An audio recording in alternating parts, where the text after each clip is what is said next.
Wait, I can put it. This one. Yeah, be somewhere. It's in the middle. All right. All cell phones off. Welcome, ladies and gentlemen. Welcome, Group 3. Welcome, Group 3. It's good to have you here. Good to have you here.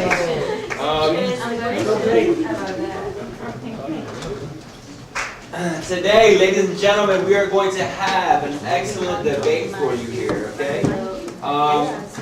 And a very interesting topic that I think is it's a very hot topic now in the United States and all around the world, okay? The question is, should the minimum wage be raised or changed? Okay, that's the question. Should the minimum wage be changed? And on your worksheets here, okay, you have both sides here, yes and no. Okay, so what you guys should do is take notes on what the presenters say, okay, what their arguments are, and at the end, vote yes or no. Yes, it should be raised, the minimum wage, or no, the minimum wage should not be raised. Right now, I want you to just try to have a very clear mind, okay? And I want you to vote based on their arguments. Try not to vote on what you feel now, but try to vote based on what they say, okay?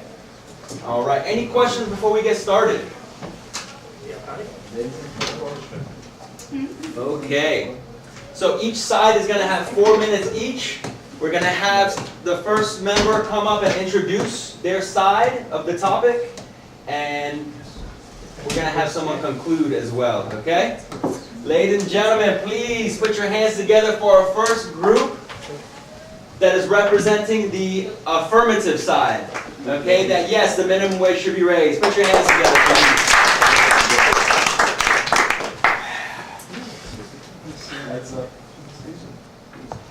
Should I start? Okay. Good afternoon, everyone. As Ramin already mentioned, what today's topic is the minimum wage should be raised or not in order for a person to have a better life. And we're the affirmative side. My friends, Marcos, Leif, Paulina, and I are going to show you some reasons why the minimum wage should be raised. Please. Okay, first of all, I want to talk about some main concepts here.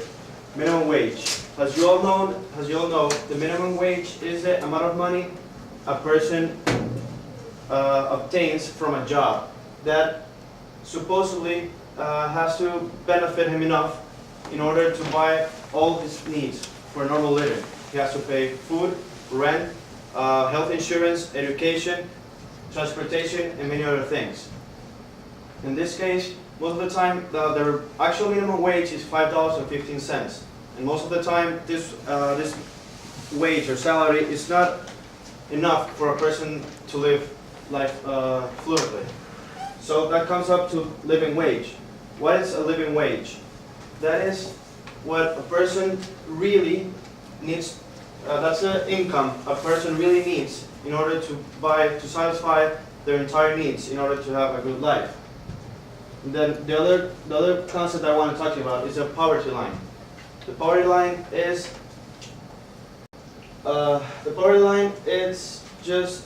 it's used to separate or it's used to separate a person or a group of people who are able to afford their normal expenses of living and those who can't.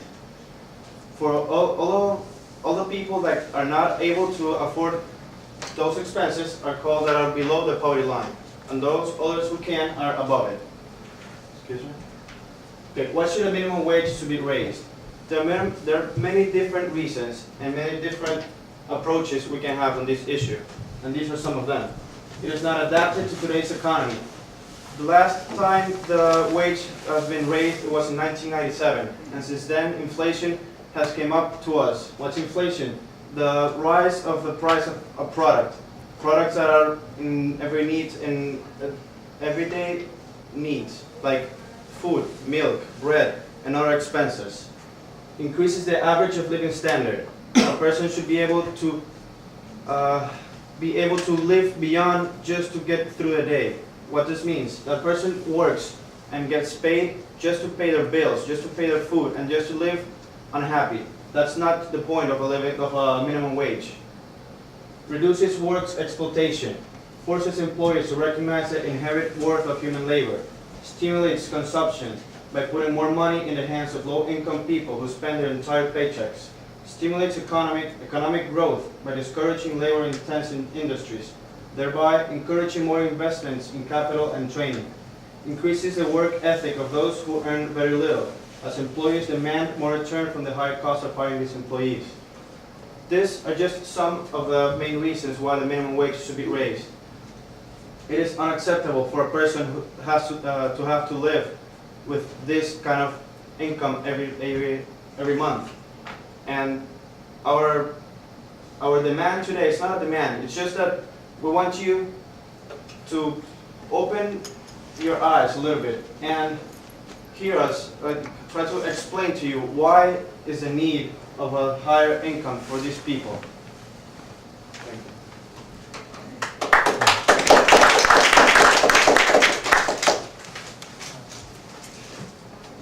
Crystal?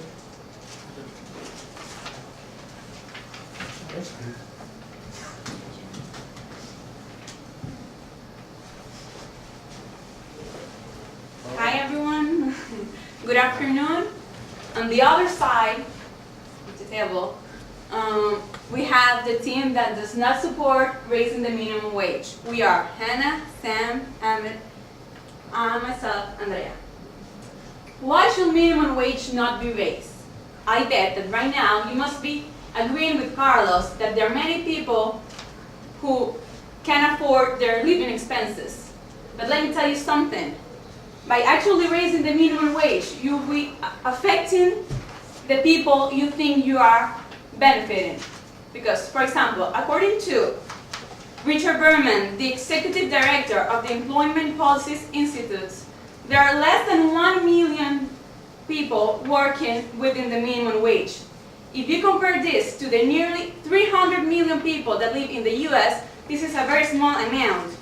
And by raising the minimum wage, you will not only be affecting these less than 1 million people, you'll be affecting in a great manner these 300 million people.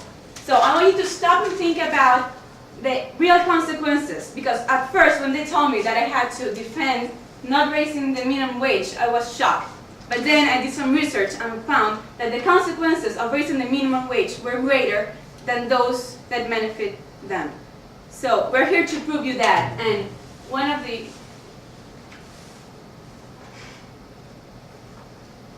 first things that will happen if you raise minimum wage is that the price of the products and goods will increase. Carlos said that inflation happened when the price of the products increased. But actually, if you raise the minimum wage, these prices will go up. How? Because since business owners and employers have to now pay more their employees, they have to find a way to compensate this spend.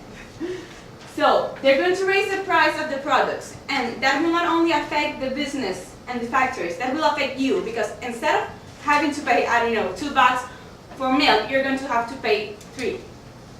And the purchase power of people, that's the ability that people have to purchase their goods and their needs, it's going to decrease. So the demand of the products, that's the number of products that people buy or are demanded to buy, will decrease. If this decreases, then the companies will be forced to produce less products because people are not buying them.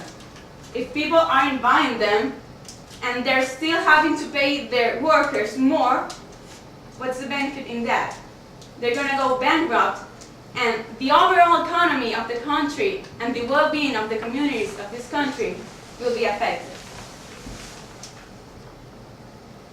Then, moreover, our team is going to explain you how the rise of the products, of the price of the products, will cut down jobs and will require employers to demand for higher qualifications.